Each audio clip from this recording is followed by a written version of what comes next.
Please give a big round of applause, everybody, for Erin Conroy!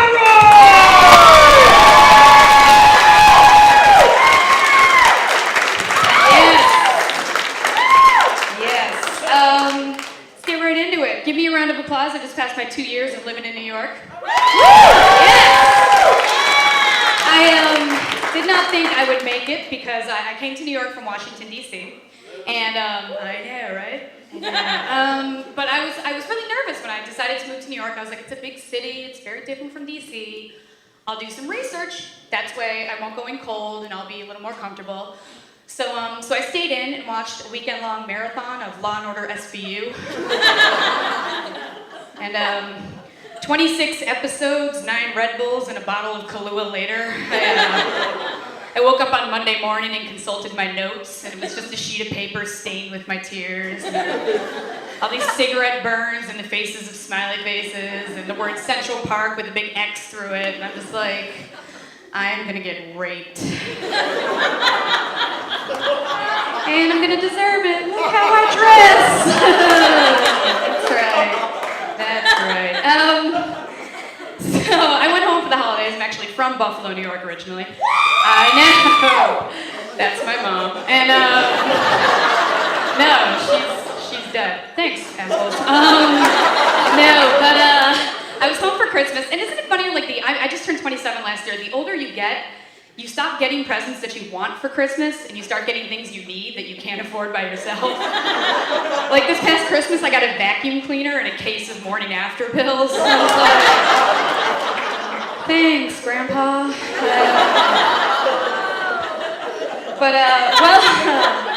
Well, I was home for Christmas. My father also sat my brother and sister and I down, and he told us that we were out of his will. This is not a big deal. This happens every couple of years. But whenever we're out, it's because science has been let in. I don't know, like he puts us out and he's like, science gets all my money and bendable combs.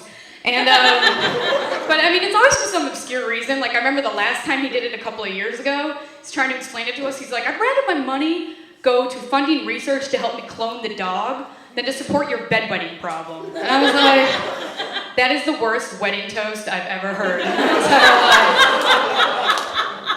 Yikes. I did make fun of my dad a lot in my stand-up, but that's because he's a veteran, and he deserves it. No, my dad is a Marine Corps vet who's also in Vietnam. So growing up with a father who's a Marine Corps vet who's also in Vietnam for like 4 years, there's just certain rules that apply in your house and maybe don't apply in other kids' houses. For example, growing up, my brother and sister and I, we were not allowed to be friends with kids named Charlie. It's too soon? Okay. Do it again in the 2010s. But my dad also, the thing about my dad is he fancies himself like a war movie expert. Like every single war movie ever made, watching with my father takes an extra 3 hours because he wants to like pause at every other frame, ask us what's wrong in the scene, why we're such pussies because we don't know the answer. So we'll sit around and like a Sunday morning, he'll put in Full Metal Jacket and be like, pause, see, because in boot camp, you only beat the fat guy with bars of ivory soap. And I'm like, no one asked, ever. And, but then he starts putting in movies for wars that he wasn't even in. Like, last year I was home and he put in Gladiator and he paused it and he's like, Roman soldiers never lined up in formation like that. Then he has a couple of drinks, starts putting in old home movies, and all of a sudden he's an expert on these too. And he'll be like, pause, see Erin, nobody ever thought hyper-colored t-shirts look nice with bike pants, and that's why nobody came to your birthday party.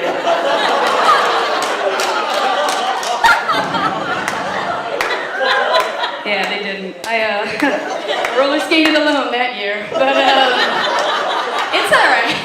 Everything that happened to me as a child has not affected me. I'm a very solid and grounded adult nowadays. I was home the other night drinking a box of wine by myself in my apartment, and because I'm classy, and I started going through old like photo albums and yearbooks, and I came across some old love letters from the ex-boyfriend, and I was like, I should read these. Because I'm drunk, and that makes sense. And I'm going through, and the first one's like, Dear Erin, I'm so glad we met. I can't wait to see you again. Second one's like, Dear Erin, there's only a couple of dates, stop calling. And the third one was my favorite. It was so sweet. It was like, "Dear Erin, I can't breathe without you. You have to give me my inhaler back." One of those relationships where we're too different, like it just wouldn't work out. Like he was a morning person, I'm a night person. He was a Pisces, I'm a Cancer. He was a cop, I sell illegal fireworks out of my crystal meth lab, so he put the cuffs on me, I'd be like, "Oh, we're going downtown," and we would. And he'd book me. So after I got out of that relationship, I started thinking I'd like some revenge on him. It was crazy. And I started thinking, I think revenge would be a lot easier. Yeah, date me. Nowadays, if things were like they were in the pioneer days. Now, let me explain myself, because that sounds a little bizarre. Everything I know about the pioneer days, I learned from playing the computer game Oregon Trail. Right? So naturally, I fancy myself an expert, because one time my wagon got to Missouri.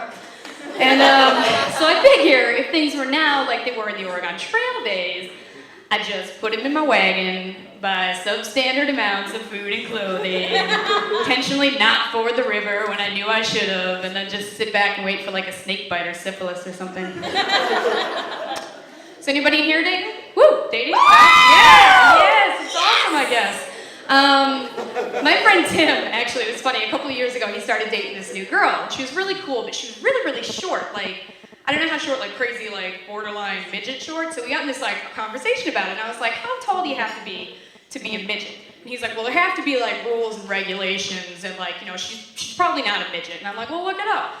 And so he calls me the next night, and I'm like, "Hey, what's up?" And he's like, "Yeah, don't ever Google legal midgets."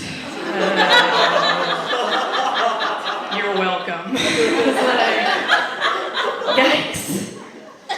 So, yeah. So speaking of midgets, only this has nothing to do with midgets, I was watching the Discovery Health channel the other day. Anybody watch Discovery Health? Yeah. My friend who watches it with me.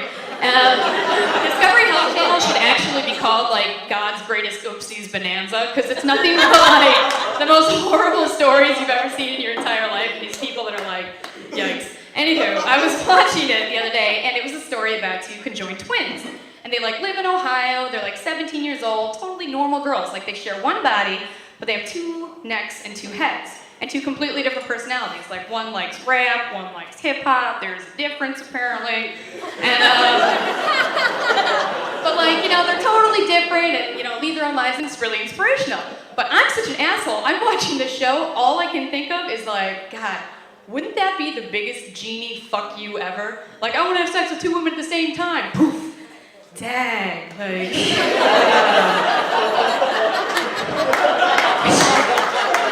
mean.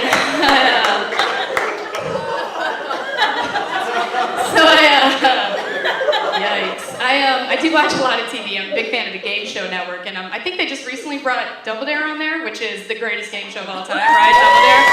And it is, of course, the greatest game show because of the physical challenge. You know, you're asked a question, you can either answer it, or you can dare it back to the other side, or you can take the physical challenge. And I just think, how great would that be if we had that option in our everyday lives? Like, if somebody was coming up to me in like a hypothetical situation such as this and said, "Okay, Erin, you can either stay 200 yards away from the Olsen twins at all times, or you can go to jail." And I'd be like, "Physical challenge." And they'd be like, "All right." Then if you climb up this slide covered in whipped cream, swim through this pool of green slime, and pick a flag out of that giant nose, you can punch Mary-Kate once in the kidneys. The joke never would have had to been written if she'd answer my letters. Skinny bitch. I'm gonna get out of here in a second. I will tell you I love doing comedy, but one of the other greatest jobs I've ever had in my entire life, I know somebody here worked there because it wasn't just me. I worked for the Cutco company. Yes. Cutco company sends out letters to like 16, 17-year-olds. It's like, "Hey, do you want to make $1 million really easily? Come sell steak knives door to door." So I was like, "I want to be rich." And so I decided to take ad campaigns to the next level. So I would stage knife fights in the front yard with my sister. And I'd wait till a crowd of neighbors was around, and I'd have her stab me in the side, and I'd be like, "Oh, feel that serrated